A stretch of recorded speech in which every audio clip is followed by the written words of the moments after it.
Gladius. The gladius was the short sword carried by Roman legionaries. It had a straight, double-edged blade, usually around 45 to 60 centimeters long, designed mainly for thrusting. Roman soldiers fought in tight formations behind large shields, and the gladius allowed them to stab quickly into gaps in an enemy line. Its compact size made it easier to control in crowded battle formations. Over time, it became one of the most recognizable weapons of the Roman Empire, closely tied to the disciplined fighting style of the Roman legions. Xiphos. The xiphos was the standard short sword used by ancient Greek soldiers. It featured a straight, double-edged blade that often widened slightly near the middle before narrowing to a sharp point. Greek hoplites primarily fought with spears, but the xiphos served as a backup weapon when the spear broke or combat moved too close for long weapons. The sword was light and balanced, allowing quick cuts and thrusts during intense shield-to-shield fighting in the phalanx formation. Kopis. The kopis was a distinctive Greek sword known for its curved blade that widened toward the tip. This forward-heavy design gave the weapon powerful cutting ability, making it effective for slashing attacks. The curve allowed the edge to strike with greater force, somewhat similar to later sabres. The kopis was used both by infantry and cavalry, and its shape made it particularly useful for cutting through armor, shields, or even horseback combat, where strong downward strikes were common. Falcata. The falcata was a curved sword used in the Iberian Peninsula, especially by ancient Spanish warriors. Its blade curved inward and widened near the tip, creating a strong chopping edge capable of delivering devastating blows. The design combined the strength of an axe with the speed of a sword. Ancient historians noted that the falcata could sometimes cut through helmets or armor due to its weight and shape.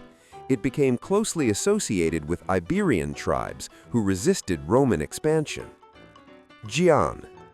The Jian was the classic straight sword of ancient China and was often called the gentleman of weapons. It had a straight, double-edged blade and was known for its balance and elegance. Unlike heavier chopping swords, the Jian emphasized precision and control. Skilled users relied on quick thrusts, deflections, and fluid movements. Throughout Chinese history, the Jian was associated not only with soldiers, but also scholars and martial artists, symbolizing both skill and discipline. Dao.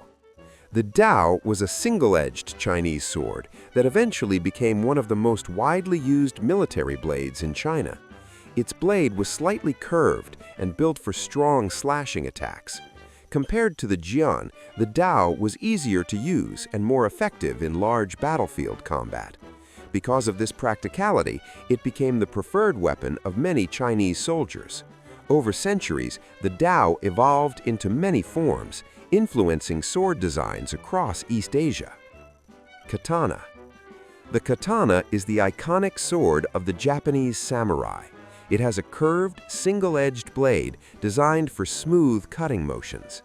Samurai carried the katana as both a weapon and a symbol of their social status.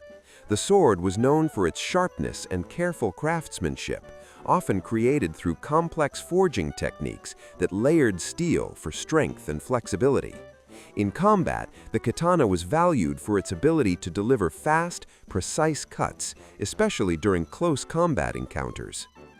Ulfberht Sword. The Ulfberht Sword was a legendary Viking blade produced during the early medieval period. What made it remarkable was the unusually high quality of its steel. Many of these swords were marked with the inscription +VLFBRET on the blade. Compared to other swords of the time, they were stronger, lighter, and less likely to break. Some historians believe the steel used in these blades may have come from advanced production methods not widely available in Europe at the time. Longsword. The longsword was a medieval European weapon characterized by its long blade and extended grip designed for two-handed use. The extra length gave it reach and power, making it effective in both cutting and thrusting. Knights and trained fighters used detailed techniques to control the weapon, including half-swording, where the blade was gripped to improve precision against armored opponents. The longsword became one of the most versatile and respected weapons of medieval European warfare. Scimitar. The scimitar refers broadly to curved swords used across the Middle East and parts of Central Asia. These blades were designed primarily for slashing attacks, with a curve that allowed smooth, powerful cuts while riding on horseback.